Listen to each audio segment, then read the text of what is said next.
Hidden gem from Alzaafaran. What's up, fragrance fam? It's Neeb. Today I have what I believe to be a hidden gem from Alzaafaran. First time I saw this bottle, I wasn't really expecting too much. I thought, okay, another Middle Eastern fragrance from Alzaafaran, nothing too crazy. But as soon as I looked at the bottle, I was like, this looks very familiar to Royal Crown.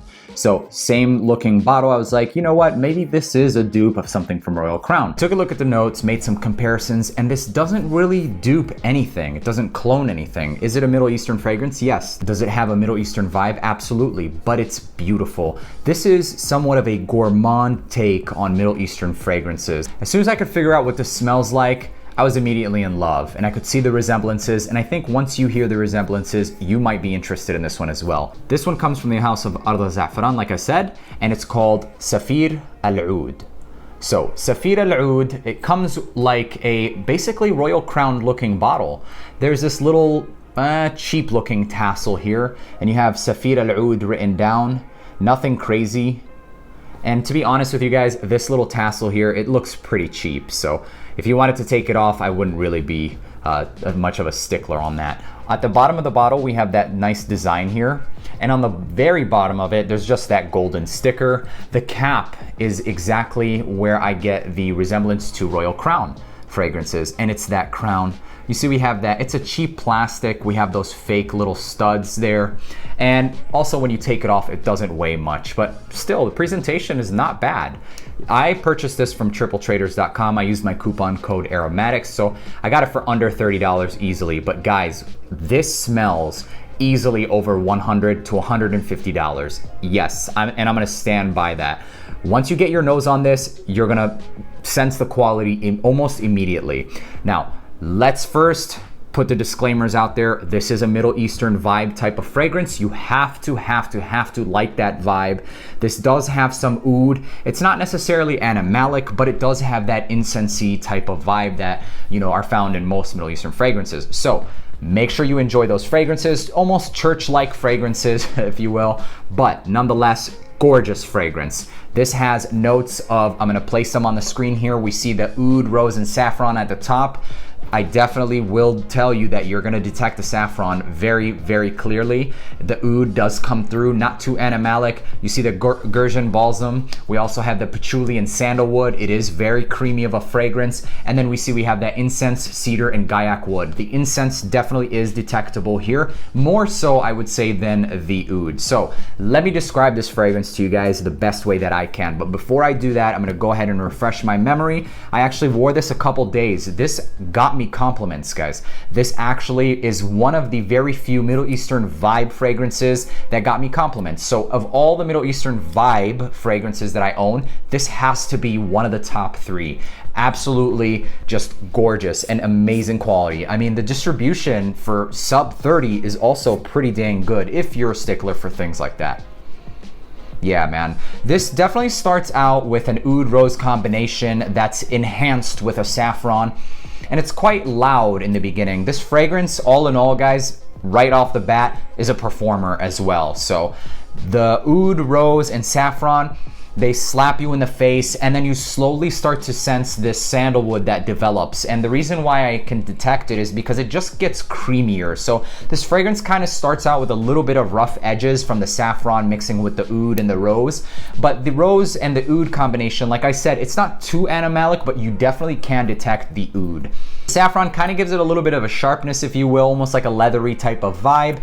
And it's enhanced with that sandalwood, which beautifully blends in with the fragrance, and I think that that sandalwood combination in here is where the magic really happens. And then also we have that incense, cedar, and gaiac wood.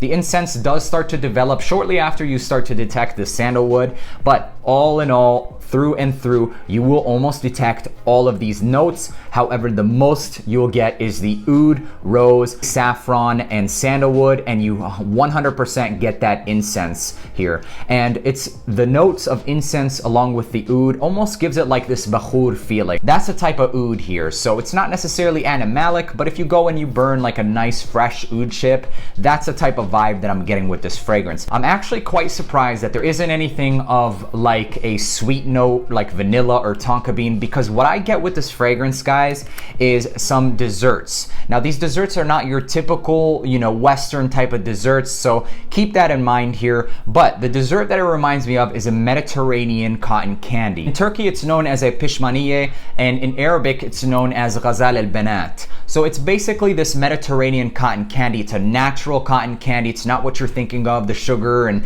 you know, spun sugar. This is more of a tahini based dessert. This is that tahini, they melt it down, they mix it in with some ghee, and then they also use spices. Typically they'll use cardamom, sometimes they'll also use clove. Long process of basically just beating it and spinning it until it turns into like this cotton candy type of dessert, which just melts in your mouth. And that's what this really reminds me of. So does it have gourmand aspects? 100% to me, yes. It's hard to relate the gourmand aspect if you haven't really tried any Middle Eastern types of desserts, but if you know what I'm talking about, then this is what that smells like, guys. It does that gourmand Middle Eastern type of cotton candy with the background of the incense and oud. This is absolutely, in my opinion, delectable. This actually reminds me so close of that type of dessert that my mouth waters. This is very beautiful in the air. It is Middle Eastern, like I said before, so it's not going to be everyone's cup of tea. If you enjoy things like Middle Eastern tea and Middle Eastern desserts, then this is definitely going to be your cup of tea. This performs insane. Like I said, guys, I really think that if this was $100, I would pay it. Yes, I would pay $100 for this fragrance. This performs easily 12 hours, guys. The projection on this beast is easily 3 to 4 hours. I get 3 to 4 hours and it's just like radiating. I'm talking 5 feet easily. Longevity, like I said, easily 10 to 12 hours. You spray this on clothes, you will smell it the next day. Now, with that in mind, this doesn't suit every occasion, so you really have to be careful with this one. This is definitely reserved for cooler weather, and it's not for every day or every activity. I did wear it to the gym only for testing purposes, and it didn't do that well in the gym, so I could definitely tell that it was slightly putting off some people, so you have to be careful with that. Nonetheless, on a nice brisk cooler weather day, this is amazing. I got a lot of compliments on the day that I did wear this out, and people were just like, wow, what are you wearing? That smells like, is that oud? Is that...